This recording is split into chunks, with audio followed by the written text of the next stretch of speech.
Hello and welcome to another episode of Katie the Science Lady. I'm Mrs. Jacobson, and today's topic are genetic pedigrees. So let's learn together.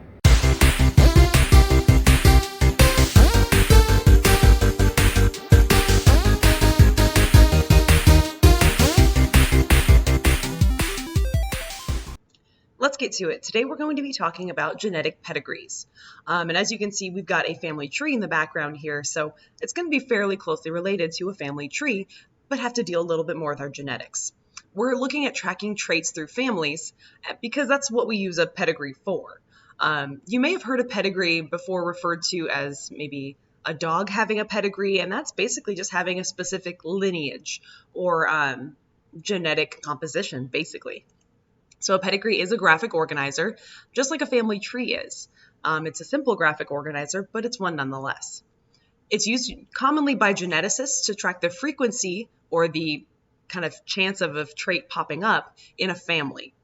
And this is done a lot of the times if there is a trait that is considered bad, one that may be a disease, it may be a genetic condition, it may be something that causes death or other issues. So they tend to want to track these to see what the percent chance will be of passing it on to a child.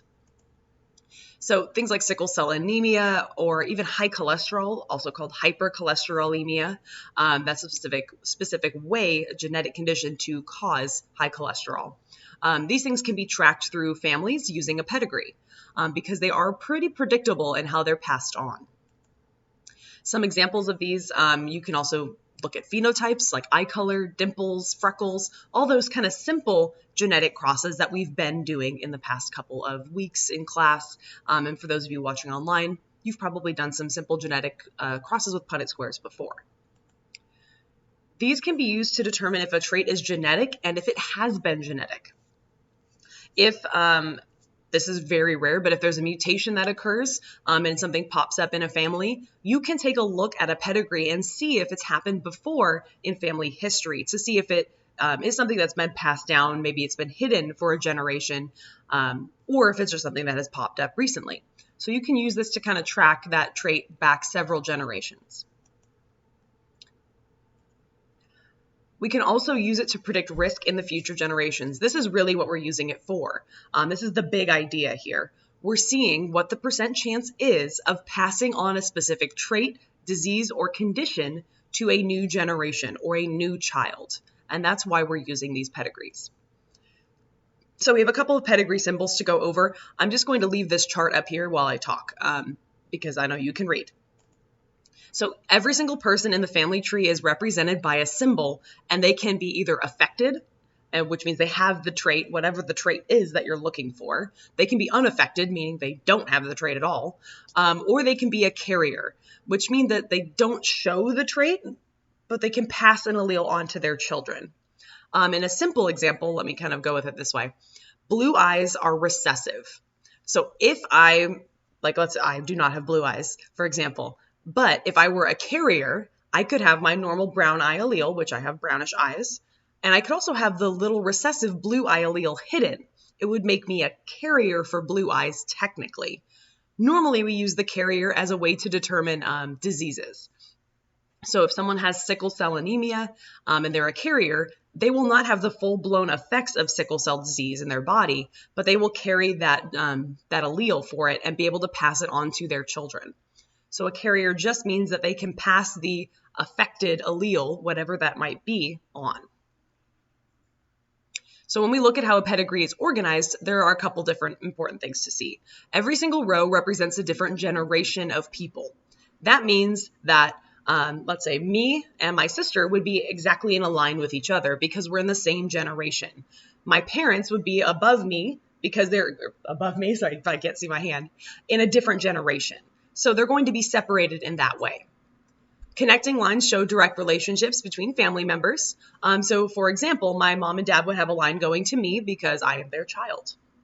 Marriages have a line between them. And then children are connected to their parents because that's a direct relationship. Now our generations are numbered 1, 2, 3, 4, and 5 in the kind of old school style of numbering. And then our people in the generations for, like, let's say me and my sister, we'd be labeled 1 and 2. I will be labeled 1 because I'm the eldest, and my sister would be labeled 2 because she's younger than me. But we'd be labeled with those normal numbers that you're used to seeing in school and in general.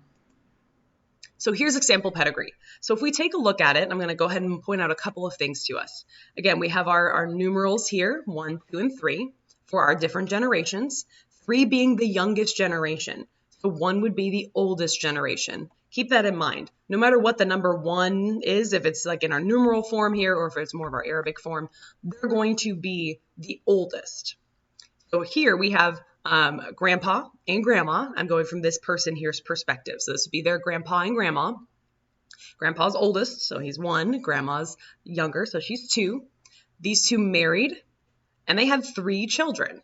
So if they're directly connected to the parents, that means they have 3 children, 1, 2, and 3. So this would be their uncle is the oldest. This uncle would be the middle child, and this would be their dad and the youngest of the 3 children. Over here, this is showing a marriage, and this is their mom. And again, it doesn't mean a legal marriage. It just means that they've had a child together. So that's all we're really talking about here. It doesn't mean like they literally have to go get married. It just means that they've had a child together. So this is mom, and she is just 4th just because she would be married into the family at this point. Remember, married. So we can kind of label it like that. If this is you in the example, then we have mom here. We have dad over here, the youngest of the 3 children. We have our middle uncle and our eldest uncle, or the oldest uncle. And then you have your paternal grandpa and paternal grandma. Now, paternal means from the father's side. If we had the other half of the pedigree over here on this side, it would be the maternal grandpa and the maternal grandmother. So that's the difference in the sides there. I'm not expecting any of my students to memorize paternal and maternal, but it's probably something that you'll hear at least some point in your life, so it's a good thing to know. Now, the only person in this pedigree is this eldest uncle or the oldest uncle, number 1. They're affected, and it looks like they're affected completely. We don't have any carriers in this pedigree, and we also don't have a whole lot of indication of where this came from.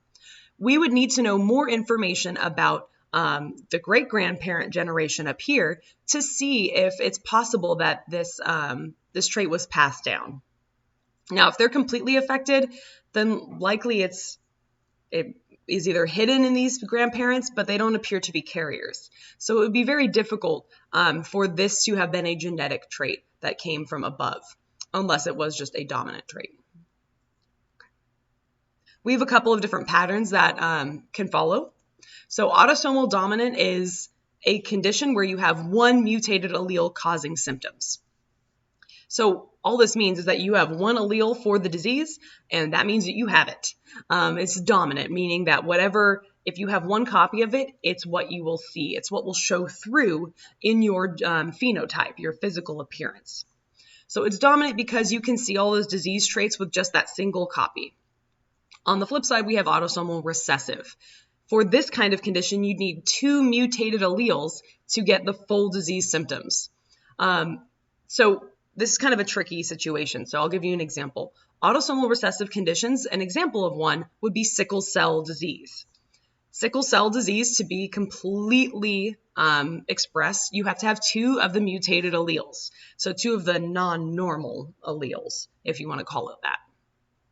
So you have to have both of those. If 1 copy of the mutated allele is inherited, so they have 1 mutated copy and 1 normal copy, they're a carrier.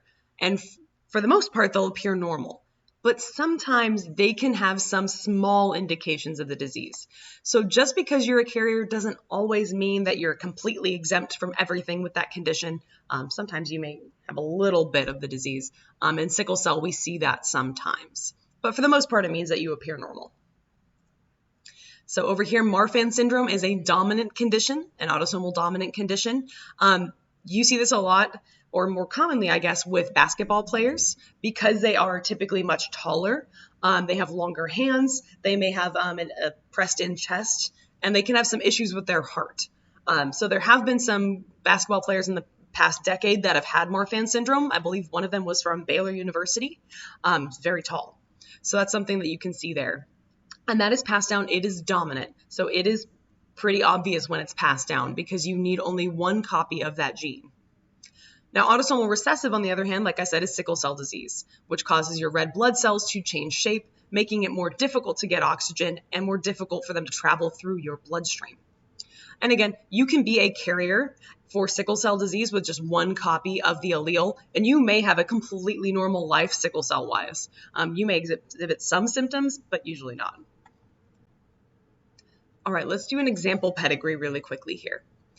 Let's take a look at our pedigree and think about it in terms of dominant or recessive. So we can see that in the first generation here, which would be considered like the grandparent generation, we have two carriers. So if they are a carrier of the trait, the trait can't be dominant. If it's a dominant trait and you have one copy of it, you are affected. So it has to be recessive that we see in this case, because if they can be a carrier, it means that they would probably need two, or they would definitely need two copies of the allele for them to be affected. So this is recessive because we have carriers. Now, if this uncle over here, so again, if this is you, we call this the oldest uncle, had a baby with a carrier woman, what is the probability of them having an affected child for whatever this is? If it helps you, you can think of it as being sickle cell, because this is how sickle cell is inherited.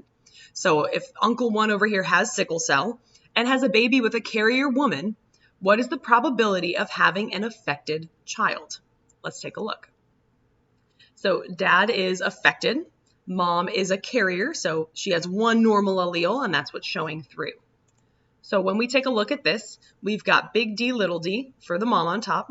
We've got little d for the dad who is affected on the side. Remember, little d is the affected allele, so we have to kind of keep that in our head here. When you cross it, you will get two alleles here that are big D, little d, and then two over here that are little d, little d, little d, little d. Remember, the dominant capital D is normal. So in this case, we have a carrier baby here, a carrier baby here. So 50% of their children will be carriers. And then having an affected child, remember, dad is affected, and we're showing that as little d. So 2 of their 4 possibilities, 2/4 or a half, are going to be affected. So that's our answer to this question is if that man and that woman had a baby, there's a 50% chance that they are affected and a 50% chance that they are a carrier. So there is a 0% chance that they are not going to be affected. All right, so let's recap what we've learned about pedigrees today. Pedigrees are graphic organizers that can help predict risk of developing certain traits in a future generation or in a particular child. Traits can be autosomal dominant and require only one copy of the trait to present symptoms, while traits that are autosomal recessive require 2 copies of the allele to present with the condition. In a pedigree, if a box or circle is filled in, it means that person presents with the trait. However, if the box is half filled in, that person is a carrier, meaning that they have one copy of the allele for the trait and one copy of the different allele. This means that they are not presenting with the trait, they're not afflicted, or they don't have whatever condition you're looking for, but they carry it in their genetics. So they could theoretically pass it on to any future offspring that they have. And that's about it for us today. As always, please like, subscribe, and comment for more science and biology content. It's always great talking with you. I hope you had fun. I hope you learned something, and I'll see you later.